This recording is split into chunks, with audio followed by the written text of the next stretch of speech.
How's it bloody going, everybody? Hope we're all doing alright today. We're back, finally, with a brand new video. So happy to be back out. Yeah, apologies for the delay in upload content, but work is the new norm now for me. I've landed a very rare day off, so beautiful weather today. Bit on the cooler side, but you know, we're going to get the fire going. I'm going to have a third attempt at trying to get this nettle soup right. Dad said we're having Domino's for tea tonight, so I thought, right, I'm going to have something nice and healthy for my dinner. So if you'd like to stick around and to see what I get up to, please do.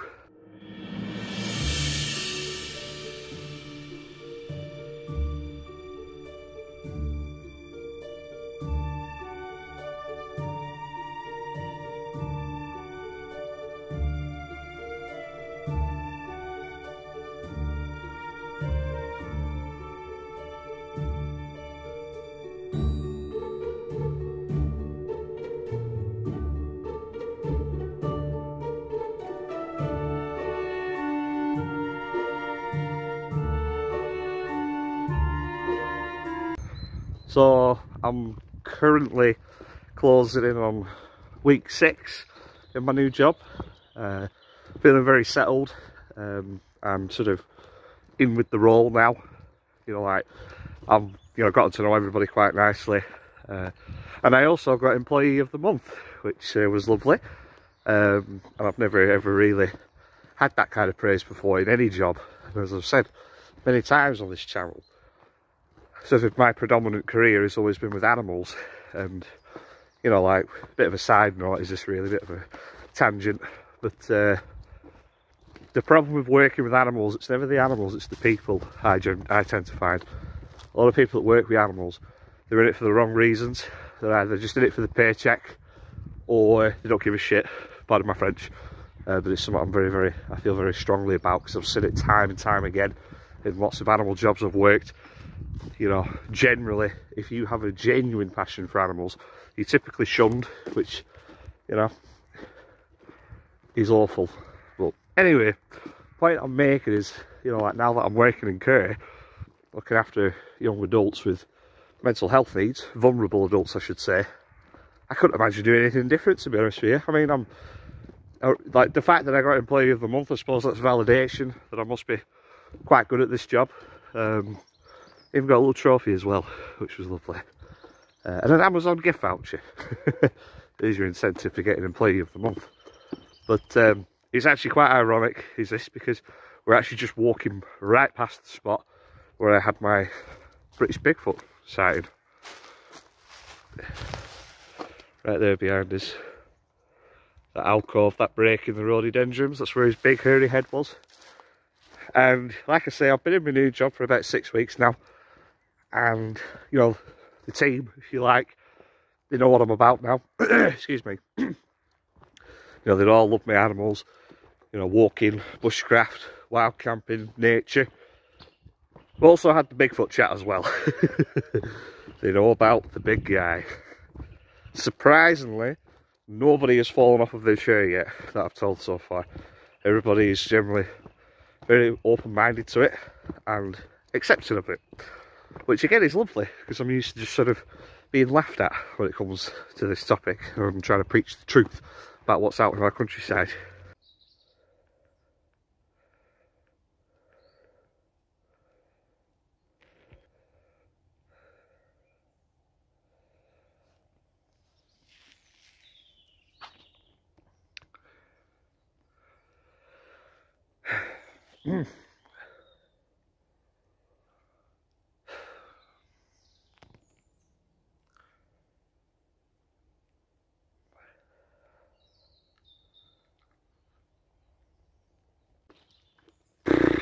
Well, I'm shell shocked really, more than anything. I'll probably get upset later on, but when it sinks in. But I'm tidying it up best I can. I've gotten rid of all the rubbish. I can rebuild the fire pit for today. But the teepee, you know, moss shelter, that's destroyed. There's no salvaging that. So yeah, I think I'm gonna have to a think about relocating somewhere that's very, very remote and no one's ever gonna find it. See, the thing is, this was bound to happen at some point anyway, because my old bushcraft shelter, the same thing happened to that. That got trashed and, you know, burnt to the ground, and whoever had done it left their rubbish about. So it could be the same people. But it's happened recently because I've been bringing the residents who I work with, I've been bringing them for walks to my den. And I've literally just completed a risk assessment so that we can have little campfires when I bring them up here. And only a couple of days ago, I brought them up here for a little walk. So that's happened quite recently, is that. But yeah, what upsets me the most is, you know, I've said it to people before, I'm not an idiot. I know people will sit in the den and they can use it, but leave it how you found it. Don't leave your shit lying around. You know what I mean? Like, it's not only hurtful just to me and all the hard work I put into this, but it's this place, it's nature. That's what you're shitting on.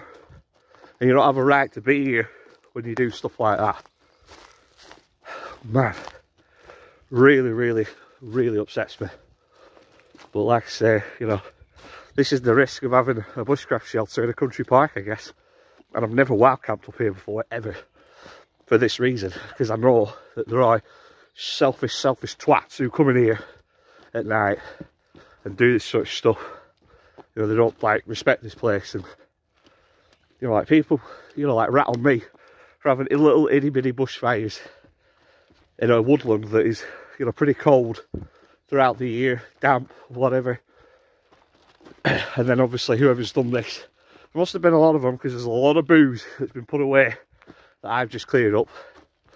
You know, like bloody buffet plates and things like that. So there must have been a party, and it must, like, the fire pit is just, it's gone. Like, there's just no evidence of what it used to be. So, you know, like, they must have had like a furnace going up here, man. Yeah, like I say, I'm on with tidying it up. I'm not going to let it spoil my day. I'm still going to have my soup. I'll have to just build the pit back up, makeshift, and then decide what I want to do from here. If I'm just going to leave this site and try and go somewhere else, because it's like, I don't feel, now that it's been wrecked by somebody, I don't feel comfortable even being up here, because they've ruined it for me. It's like they've pissed all over it, like all my hard work, my happy place, my solace. Anyway, see you in a bit.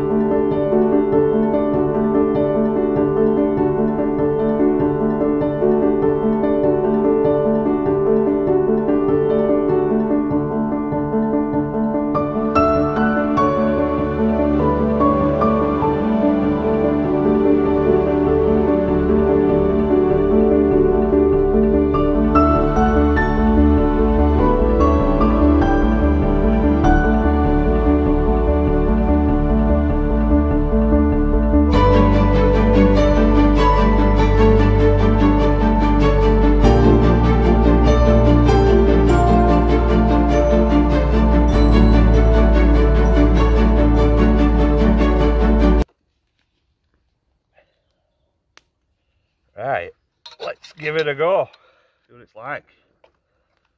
This is by far, doesn't look very appetizing, but by far this is the best I've managed to get it so far. It's starting to thicken up more than it ever has done before. It doesn't look like muddy water anymore. I think I need to take a little bit more water out, but you know, I put an oxo cube in there to beefen it up, and then a bit of salt and pepper on top of it. The proof will be in the pudding now. Bit hot that.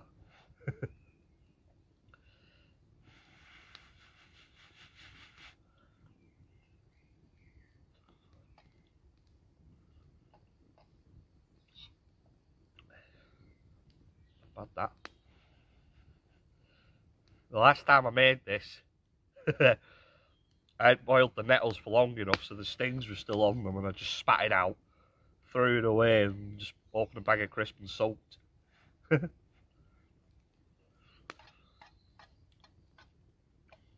Anyway, I'm now going to enjoy this. Right, well, I think I'm going to wrap this video up for today now. Obviously been quite a surreal day. Super duper looking forward to making my nettle soup. And I did, obviously. And it was pretty good. You know, maybe 7 out of 10. Still a bit of room for improvement on it. But then, of course, you know, I had no idea I was going to get up to my den and it would be absolutely destroyed. So, yeah, I'm just kind of wondering what to do now that obviously I'm set off home. Gonna have to have a think about it. I think I'm leaning more towards, rather than just building it up again, I think I'm just going to damage it all off so that it is irreparable, and then let nature take it back. And then I'm just going to have a hunt somewhere more remote where I can build a bushcraft shelter. Probably the Grain Road. It's just that it's a bit of a pain getting there because I don't drive, so I'm not over there as much as I'd like to be. So I don't know, we'll see what happens. But yeah, if you made it through to the end of the video, as always, thank you for sticking with it. Yeah, I don't know if you want to leave a comment on what I should do. My mind's pretty much made up. I think more and more I go over it in my head what I am going to do. But, you know, input is always appreciated from you lovely folk. And yeah, I'll see you all further on down the road. Bye bye.